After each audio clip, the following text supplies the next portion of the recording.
Train రావడానికి కొంచెం ఆలస్యం అయితే ప్లాట్ఫామ్ మీదే మామూలుగా అరుగులు ఉంటాయి కదండి, అరుగుల మీద కూర్చుంటారు. అప్పటికి కూర్చోలేకపోతే కింద పడుకుంటారు అట్లానే బ్యాగ్ వేసుకొని. ఇది నిజంగా రాజవంశంలో పుట్టిన వ్యక్తి. అశోక్ గజపతిరాజు స్థలం మీదే ఎందుకు కనబడింది అంటే, జగన్ అక్రమాస్తుల కేసులో అశోక్ గజపతిరాజు ఇంప్లీడ్ పిటిషన్ వేశారు. ఇది అప్పటికప్పుడేమో అనుకొని చేసింది కాదు, ఎప్పటి నుంచో ఉన్న కక్ష అది అశోక్ గజపతిరాజు మీద.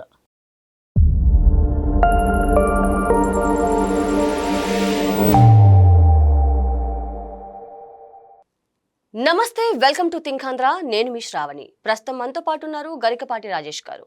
రాజేష్ గారు నమస్తే.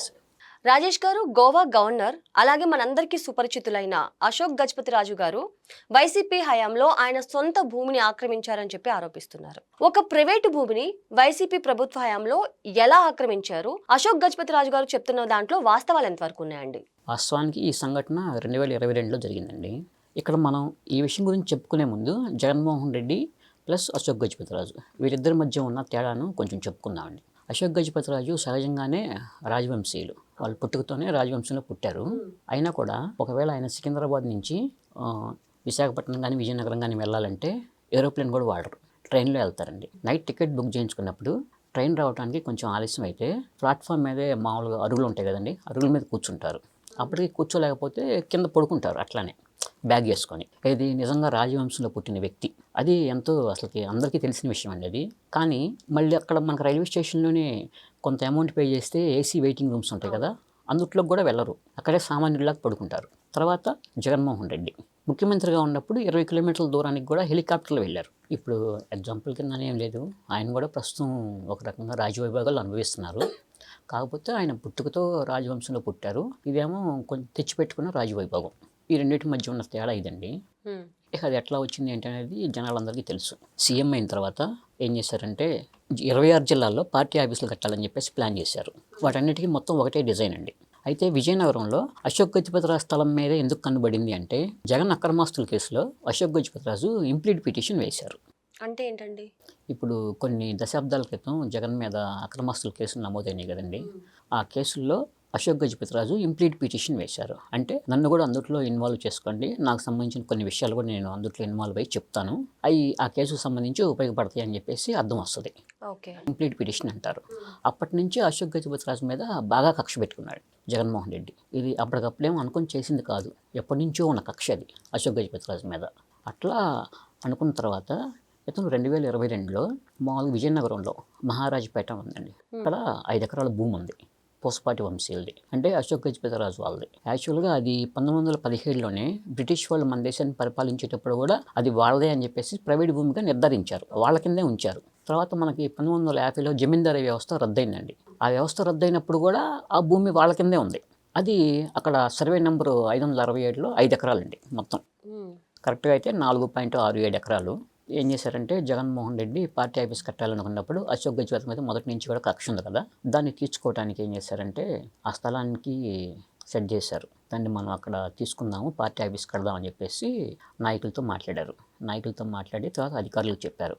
చెప్తే జనవరిలో ఆ స్థలాన్ని నాయకులు అధికారులు వెళ్ళి చూశారండి. చూసిన తర్వాత వాస్తవానికి అది ప్రభుత్వ భూమి, ప్రైవేటు భూమి కదా, ప్రైవేటు భూమి ప్రభుత్వ భూమిగా మారాలి అంటే ఒక కలెక్టర్కి అధికారం ఉంటుంది, ఇంకెవరికి ఉండదు. అయితే కలెక్టర్కి కొంచెం అంటే ఇవన్నీ చేస్తే తలనొప్పులు అవుతాయి అని చెప్పేసి ఆయన దూరంగా ఉన్నారు ఆ టైంలో. అందుకని చెప్పేసి ఏం చేశారంటే అక్కడ ఎంఆర్ఓగా ప్రభాకర్ రావు అని చెప్పే వ్యక్తి ఉన్నారు. ఆ ఎంఆర్ఓ చేత రాత్రి రికార్డులన్నీ మార్పిచ్చి ఆ ప్రైవేటు భూమిని ప్రభుత్వ భూమిగా మార్చేశారు.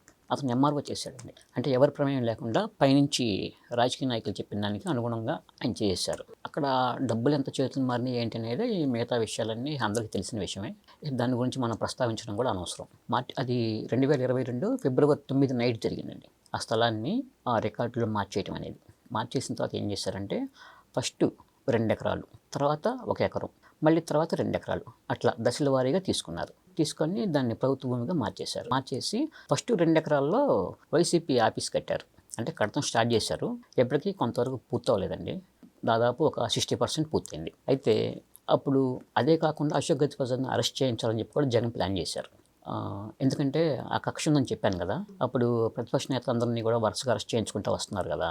అయితే మన బొత్స సత్యనారాయణ ఉత్తరాంధ్రలో వైసీపీలో కీలక నేతగా ఉన్నారుగా, ఆయన చెప్పాడు ఎట్టి పరిస్థితుల్లోనూ అట్లా మీరు అరెస్ట్ చేయొద్దు, ప్రజల్లో తీవ్రమైన వ్యతిరేకత వస్తుంది, అదే వస్తే పార్టీకి బాగా నష్టం జరుగుతుందని 1-4 సార్లు చెప్పడం వల్ల ఆ ఒక్క విషయంలో ఆయన తగ్గాడు. లేదంటే ఈ అయ్యన్న పాత్రుడు, ధూళిపాల నరేంద్ర ఇట్లా వీళ్ళందరినీ ప్రతిపక్ష నేతలను ఎలా అరెస్ట్ చేసుకుంటూ వచ్చారో అదే టైంలో అశోక్ గజపతి రాజును కూడా అరెస్ట్ చేసేవాళ్ళండి. అంటే ఆయన మీద ఎలాంటి కేసులు అవన్నీ కూడా ఎలాంటి ఆరోపణలు లేవు కదా, సో ఎలా అరెస్ట్ చేసేవాళ్ళండి? ఇప్పుడు అరెస్ట్ చేసిన వాళ్ళందరి మీద ఏం ఆరోపణలు ఉండి ఏం చేశారు? ఇప్పుడు తెలుగుదేశం పార్టీ నాయకులను అరెస్ట్ చేశారు, లేకపోతే చంద్రబాబుని అరెస్ట్ చేసినప్పుడు స్కిల్ డెవలప్మెంట్ కేసు చూపించి తీసుకెళ్ళి లోపల పెట్టారు. వాస్తవానికి అందుట్లో ఏం లేదని చెప్పేసి తర్వాత తేలింది. అట్లానే ముందర ఏంటంటే తనకు ఎవరి మీద అయితే కక్ష ఉందో వాళ్ళని తీసుకెళ్ళి లోపల పెట్టాలి. అంటే అసలు మెయిన్ టార్గెట్ ఏంటంటే ఆ రోజు అక్రమాస్తుల కేసులో తను లోపలికి వెళ్ళడానికి కారణమైన వాళ్ళు ఎవరెవరు అని చెప్పేసి ఒక టార్గెట్ అది. ఆ టార్గెట్ ప్రకారం చేసుకుంటూ వచ్చి వాళ్ళందరినీ అరెస్ట్ చేయించారు అప్పుడు.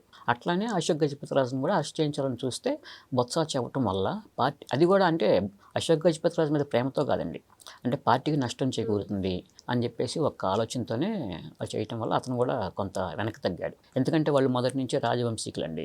ఒక ట్రస్ట్ ఉంది, దాని తరపున ఎన్నో సేవా కార్యక్రమాలు చేస్తారు.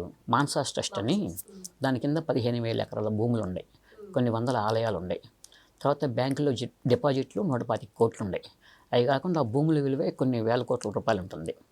ఆ టైంలో కూడా మాన్సాస్ ట్రస్ట్కి అశోక్ గజపతి రాజు అన్న ఆనంద్ గజపతి రాజు అని చెప్పేసి అతను కూతురు సంచేతిని తీసుకొచ్చి చైర్మన్గా చేశారండి, బలవంతంగా అతను తొలగించి.